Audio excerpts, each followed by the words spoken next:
Hello friends, welcome back to everyone. ఈరోజు మనం ఈ వీడియోలో డిస్కస్ చేయబోయేది చాలా సెన్సిటివ్ మ్యాటర్. అందుకని వీడియోని ఫుల్గా చూసి కామెంట్ చేయండి. ఫారెన్లో ఉండే చర్చిల్లో స్టాఫ్ అందరూ అన్మ్యారీడ్ వాళ్ళే ఎక్కువగా ఉంటారు. కానీ ఇండియాలో మ్యారీడ్ అయిన పర్సన్స్ ఎక్కువగా చర్చెస్ని రన్ చేస్తూ ఉంటారు. అలాగే ఈ చర్చెస్ రన్ చేసేవారు కొన్ని అనాథ శరణాలయాలు కూడా రన్ చేస్తూ ఉంటారు.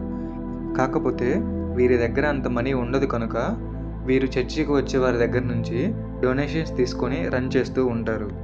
అలాగే ఆ ఆర్ఫన్స్ మొత్తానికి ఇది చర్చి వాళ్ళు రన్ చేయడం వలన వారికి ప్రేయర్స్ మరియు క్రిస్టియానిటీ గురించి నేర్పిస్తూ ఉంటారు.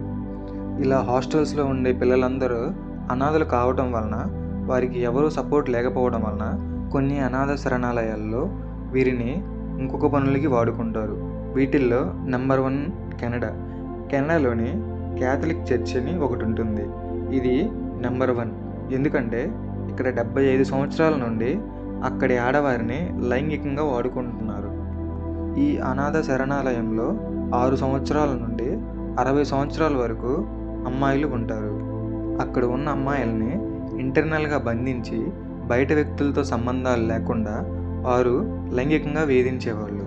ఆ చర్చికి సంబంధించిన పాస్టర్లు కావచ్చు, స్టాఫ్ కావచ్చు, 300 మంది 1000 మందికి పైగా మహిళలను వాడుకున్నారు. వాటిలో దారుణం ఏంటంటే 6 సంవత్సరాల చిన్న పిల్లలను కూడా వీరు వదలలేదు.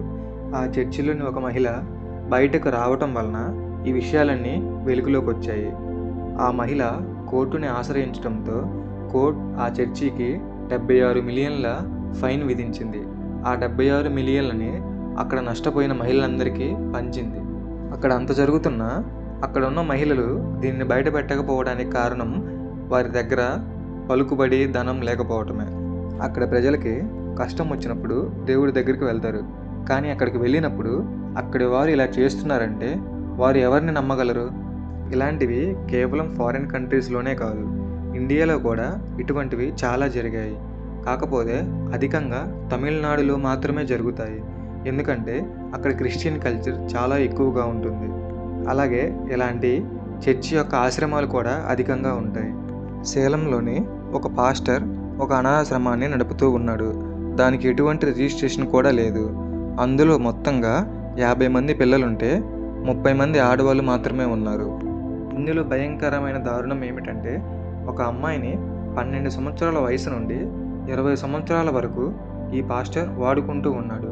అలాగే తన కొడుకు తనకు కడుపు చేయటం వలన ఆ అమ్మాయి హాస్పిటల్కి వెళ్ళినప్పుడు ఈ విషయం వెలుగులోకి వచ్చింది. అక్కడున్న హాస్పిటల్ స్టాఫ్ ఆ తండ్రి కొడుకుల మీద కేసు పెట్టడంతో ఈ విషయం తెలుసుకున్న వాళ్ళు అక్కడ నుంచి పారిపోయారు. తనకి ఇంత అన్యాయం జరుగుతున్నా ఈ విషయాన్ని ఎవరికీ చెప్పలేదు. ఎందుకంటే తనకి అది తప్పు అని ఎవరు చెప్పలేదు. ఇదే విధంగా మిగతా వాళ్ళకి జరుగుతున్నా వారు సైలెంట్గా ఉండడంతో తను కూడా సైలెంట్గా ఉన్నానని చెప్పింది. దీనిని బట్టి ఆ పాస్టర్ మరియు తన కొడుకు ఎంతోమందిని అక్కడ యూజ్ చేసుకున్నారు. ఒక అమ్మాయిని శారీరకంగా వాడుకోవటం చాలా పెద్ద తప్పు. కానీ దేవుడి పేరు చెప్పి ఆశ్రమాలు క్రియేట్ చేసి అందులో ఉన్న దిక్కు మొక్కు లేని ఆడపిల్లలను ఇలా చేయటం చాలా పెద్ద తప్పు. ఇలాంటివి తమిళనాడులో నెలకి 2 బయటపడుతూ ఉంటాయి. కానీ అక్కడ గవర్నమెంట్ కావచ్చు, అక్కడున్న సెలబ్రిటీస్ కావచ్చు, ఎవరు దీన్ని ఇష్యూ చేయరు. ఎందుకంటే అక్కడ గవర్నమెంట్ క్రిస్టియానిటీకి అధికంగా సపోర్ట్ ఉంటుంది. అలాగే అక్కడి సెలబ్రిటీస్ కూడా క్రిస్టియానిటీలో ఉన్నవారే ఎక్కువగా ఉంటారు. దీనిని అక్కడ గవర్నమెంట్ ఎంతలాగా కవర్ చేసుకుంటూ వస్తుందంటే అక్కడ న్యూస్ పేపర్లో చిన్న ఆర్టికల్ కూడా దీని గురించి రాయరు. ఇది ఇంటర్నేషనల్ మరియు నేషనల్ న్యూస్ పేపర్లో రావడం వలన మాత్రమే బయటకు వచ్చింది. గడిచిన 5 సంవత్సరాల్లో ఓన్లీ తమిళనాడు నుండి మాత్రమే ఇలాంటివి 75 కేసెస్ వచ్చాయి.